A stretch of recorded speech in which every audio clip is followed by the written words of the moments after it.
여러분 안녕하십니까? 광주 MBC 뉴스데스크입니다. 20대 대선에서도 호남 민심은 더불어민주당에 압도적인 지지를 보냈습니다. 하지만 보수 정당에도 최고 득표를 안겼다는 의미 있는 기록도 남겼습니다. 청년층과 주부층의 마음을 사로잡고 지역 이슈를 선점하는 등 이번 대선에서 기세를 잡은 국민의힘은 다가오는 6월 지방선거에서도 도약을 기대하고 있습니다. 김영찬 기자의 보도입니다. 이번 대선에서 전국적인 관심을 끌었던 호남 표심. 막상 뚜껑을 열어보니 호남 민심은 이재명 더불어민주당 후보에게 압도적인 지지를 보였습니다. 이 후보가 강주 84%, 전남에서 86% 득표율로 전통적인 지지세를 보이며 호남이 민주당 텃밭임을 다시 한번 입증한 겁니다.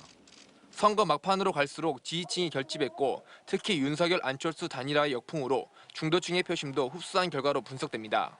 이제 야권 단일화가 되면서 심리적으로 민주당 초강세 지역인 호남 유권자들의 또 위기감을 고조시켰던 것, 이런 것들이 광주 복합 쇼핑몰 유치 공약 등으로 호남 2030 청년층을 집중 공략한 국민의힘은 보수 정당 중 역대 대선에서 가장 높은 득표율을 보였습니다.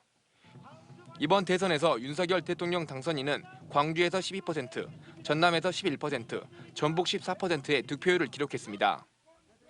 지난 17, 18, 19대 대선에서의 보수 정당이 기록했던 호남 득표율을 뛰어넘은 겁니다. 당초 국민의힘이 목표로 예상했던 20%대의 득표율을 기록하지 못했지만 호남 민심은 어느 정도 파고든 것으로 풀이됩니다. 국민의힘은 이 여세를 몰아 다가오는 지방선거에서 최초로 지방의회 진출을 기대하고 있습니다. 지방선거까지 이렇게 더 호남에 다가오면 저는 충분히 우리 호남에서도 경쟁 구도가 갖춰질 수 있을 거라고 확신합니다.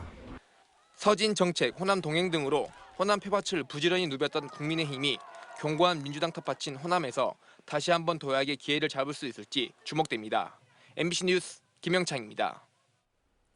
윤석열 대통령 당선인이 차기 정부 5년을 이끌어갈 수장으로 뽑혔습니다. 선거 운동 기간 내내 광주 전남 핵심 공약에 대한 집중 지원을 약속한 만큼 인수위원회부터 차기 정부의 중점 과제로 추진할 수 있도록 실천 의지를 보여줘야 합니다. 한신구 기자의 보도입니다. 윤석열 20대 대통령 당선인은 출마 선언 이후 7번이나 호남을 찾아서 민심을 두드렸습니다. 수도권과 경북권 등 타 지역보다 낙후된 호남의 현실을 잘 알고 있다며 과감한 국가 균형 발전 정책의 시행을 강조했습니다. 특히 광주를 찾아선 4차 산업혁명 시대 핵심 기술로 꼽히는 AI 선도도시 조성과 군공항 이전 등 지역 발전 청사진을 거듭 제시했습니다. 광주가 대한민국의 아시아의 세계의 AI 거점 도시가 되게 저와 윤석열이 만들겠습니다, 여러분. 광주시와 전남도는 대선 기간 윤석열 후보와 국민의힘에 지역 중점 사업에 대한 공약 반영을 요청했고 이 가운데 광주 8개, 전남 24개 사업이 채택됐습니다. 이제 관건은 이들 사업들이 차기 정부의 핵심 국정과제로 채택될 수 있도록 하는 노력입니다. 후보 때 표심 공략을 위해 공약은 했지만 당선 이후 공약 이행률은 높지 않았던 전례 때문입니다. 실제로 광주 공약의 경우 박근혜 정부는 14.5% 이행하는 데 그쳤고 문재인 정부는 80%대 이행률을 보이고 있는 게 그 반증입니다. 이준석 대표는 대선 승리 이후 곧바로 광주를 찾아서 광주와 호남에 대한 당의 애정이 이번 대선만이 아닌 앞으로도 계속될 것임을 강조했습니다. 그렇지만 말만이 아닌 행동으로 보여줘야 하는 것도 바로 이런 맥락에서입니다. 그러기 위해선 곧 만들어질 대통령직 인수위원회부터 챙겨야 하고 빠진 사업들은 추가로 반영될 수 있도록 광주시와 전남도, 지역 정치권도 한 목소리로 나서야 합니다. 다음 주 수요일에 국정과제 선정 TF 회의를 개최해서 공약을 구체화하는 방안도 논의를 할 것이고 인수위하고 어떤 식으로 접촉을 해서 효과적으로 유례 없이 초접전을 보였던 20대 대선은 윤석열 당선인의 승리로 끝이 났지만 차기 정부 5년 지역 발전을 위한 지자체 간의 경쟁은 이제부터 본격적으로 시작됐습니다. MBC 뉴스 한신구입니다. 초접전 속에서 치러진 이번 대선 결과를 두고 광주 전남 지역의 여론도 엇갈리고 있습니다.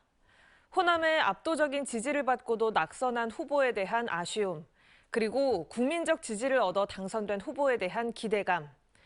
이제 앞으로의 행보가 더 중요하다는 반응도 나왔습니다. 이다현 기자입니다. 더불어민주당 관계자들이 광주 시민들에게 고개를 숙였습니다. 이재명 후보의 광주 지역 득표율은 84.82%. 광주에서 압도적 지지를 받았는데도 승리하지 못했다며 치열하게 쇄신하겠다고 강조했습니다. 민주당은 광주 시민의 그 영혼을 실현하기에는 부족했습니다.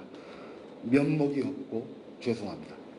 출구조사 결과를 뒤집고 이재명 후보가 역전하길 바랐던 광주 유권자들은 못내 아쉬운 마음을 드러냈습니다. 저도 잠 한숨 안 잤어요. 내 개인적으로 내가 지지했던 분이 떨어지니까 화가 나고 좀 서운하고 어따라고. 당선인이 확정된 상황에서 앞으로가 더 중요하다는 반응도 많았습니다. 이왕이면 제가 뽑은 사람이 됐으면 좋겠다고 생각하고 새벽까지 봤는데 그냥 결과는 그냥 나온 대로 수긍하고 있고. 두 후보의 전국 득표율 차이는 0.73%포인트로 역대 최소를 기록했는데 양당 후보가 비슷한 표를 얻으며 초접전을 벌인 만큼 지지를 얻지 못한 지역과 계층의 의견도 새 정부가 끌어안아야 한다는 목소리도 나왔습니다. 윤석열 당선인도 통합을 주로 강조를 하더라고요. 통합하는 마음으로, 한 마음으로 우리 대한민국을 이끌어가지 않을까. 특히 5월 단체는 차기 정부가 5.18 민주화 운동의 가치에 기반해 국정을 이끌어가길 바란다고 요청했습니다. 윤석열 당선인은 5.18 정신을 헌법 전문에 명문화하겠다고 밝힌 적도 있고 전두환 옹호 발언으로 거센 비판을 받은 적도 있는 터라 대통령으로서 어떤 행보를 보일지 면밀히 지켜보겠다는 입장입니다. 5.18이 더 이상 그 국민 갈등 또 그 일테면 호남을 배제하는 그런 폄훼와 왜곡으로 쓰이지 않도록 국가적 차원에서 정책적으로 앞으로 5년 동안 국정을 이끌어갈 윤석열 당선인에 대해 광주 시민들은 우려와 기대의 시선을 함께 보내고 있습니다. MBC 뉴스 이다현입니다. 윤석열 당선인과 국민의힘이 선거 기간 동안 몇 가지 전남 미래 발전 전략으로 공약을 발표했었는데요. 그런데 전남이 앞으로 미래 먹거리로 기대했던 해상풍력과 국립의대 신설 등 현안 사업에는 오히려 빨간불이 켜졌습니다. 문현철 기자가 보도합니다. 대선 캠프에 보낸 전남의 핵심 현안 사업 첫 번째는 해상풍력산업 생태계 조성 사업이었습니다. 현 정부의 탈원전 에너지 정책의 핵심인 대규모 해상풍력 사업의 조속한 추진을 요구한 겁니다. 하지만 윤 당선인은 애당초 탈원전 정책 폐지와 원전 최강국 건설을 내걸었습니다. 민주당 정권의 탈원전 정책을 전면 폐기하겠습니다. 국민의힘 역시 그동안 문재인 정부의 해상풍력 사업을 비판해왔습니다. 남해안, 서해안에 총 80기가를 한다고 하면 서해안, 남해안 전체가 다 이 풍력 발전소가 되어버려요. 염해 농지를 활용한 신재생에너지 산업벨트 공약이 있지만은 농지를 손대는 건 농업계 반대가 심해 추진 속도를 예단하기 어렵습니다. 기업 사용 전력의 100%를 재생에너지로 충당하는 아리백 역시 전남의 핵심 과제지만 차기 정부의 입장은 불투명합니다. 국립의과대 설립도 쉽지 않아졌습니다. 코로나19 사태 속에 공공의료 강화에 대한 사회적 요구가 커지며 의대 설립 가능성을 기대해왔지만은 윤 당선인의 보건의료 분야 해법은 전남의 생각과는 전혀 다르기 때문입니다. COP 33 남해안 남중권 공동 개최, 초강력 레이저 연구시설 구축 사업 등 전남의 희망사항은 애당초 공약에 수용되지도 않았습니다. 또 윤 당선인의 10대 공약에 지방 분권과 균형 발전이 언급되지 않은 것도 비수도권의 끝자락 전남에는 반갑지 않은 상황입니다. MBC 뉴스 문현철입니다. 더불어민주당 송영길 대표를 비롯한 지도부가 대선 패배의 책임을 지고 총사퇴를 결의했습니다. 송 대표는 국회에서 비공개 최고위를 마친 뒤 투표로 보여준 국민의 선택을 존중하고 결과를 겸허히 받아들인다며 이같이 결정했다고 밝혔습니다. 최고위원도 함께 사퇴 의사를 밝힌 민주당은 지도부 총사퇴 이후 비대위 구성 방안 등도 논의할 예정입니다. 20대 대선에서 민주당 이재명 후보는 47.83%의 득표율로 윤석열 당선인에게 0.7%포인트 차이로 석패했습니다. 더불어민주당이 20대 대선에서 패배함에 따라 오는 6월 지방선거 구도도 요동칠 것으로 보입니다. 지역 정가에 따르면 민주당이 정권 재창출에 실패함에 따라 지도부 총사퇴와 비대위 체제 전환 등 책임론이 불가피할 것으로 전망되고 있습니다. 또 호남 국회의원 18석을 석권하고도 이번 대선에서 별다른 존재감을 나타내지 못했다는 점에서 지역 정치권의 내홍과 혁신 바람이 거세게 불 것으로 예측되고 있습니다. 특히 대선 기여도를 지방선거 공천에 반영할 계획이었지만 대선 패배로 바뀔 가능성도 있어 이에 대한 반발 등 후유증도 예상되고 있습니다.